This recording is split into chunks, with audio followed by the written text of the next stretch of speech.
Ramazan ayının 10-cu günü İslam tarixində Peyğəmbərimizin həyat yoldaşı və İslamı ilk qəbul edən qadın olan xanım Xədicə Kübranın vəfat günüdür. Xanım Xədicə Kübra tarixdə qeyd olunur ki, çox var-dövlət sahibi olsa da heç kimə var-dövlətinə görə dəyər verməmişdir. İnsanlara şəxsiyyətinə və mənəviyyatına görə dəyər vermişdir. Xanım Xədicə Kübraya ərəbin əsəb nəsəbli, var-dövlətli şəxsləri elçi düşsə də, o mənəviyyatca ən üstün şəxsi Həzrət Peyğəmbəri seçdi.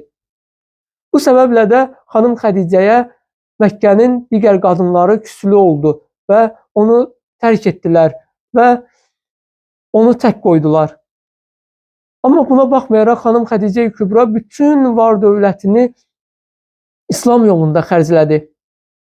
Amma yenə də bu qədər İslam yolunda var-dövlət xərcləməsinə baxmayaraq xanım Xədicə Kübra son dərəcə təvazükar biri idi. Çünki vəfat edərkən qızı Fatimə-i Zəhraya yanına çağırıb deyir ki, qızım, gedib atana de ki, mən dəfn olunanda mənim yanıma köynəyini qoya bilər.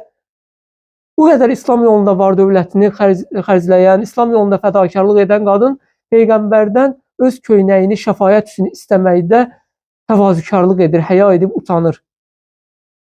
Allah isə bunun müqabilində xanım Xədicəyə nələri əta etdi? Peyğəmbərin yanına Həzrəti Cəbrail nazil olanda Peyğəmbərə deyirdi ki, Allah Xədicəyə salam deyir. Gör nə böyük bir məqamdır. Həmçinin xanım Xədicə Kübranın nəslindən oldu xanım Fatimə-i Zəhra və digər əimmə-i əthar. Allah bizlərə xanım Xədicə Kübranın şəfaətini nəsib eləsin.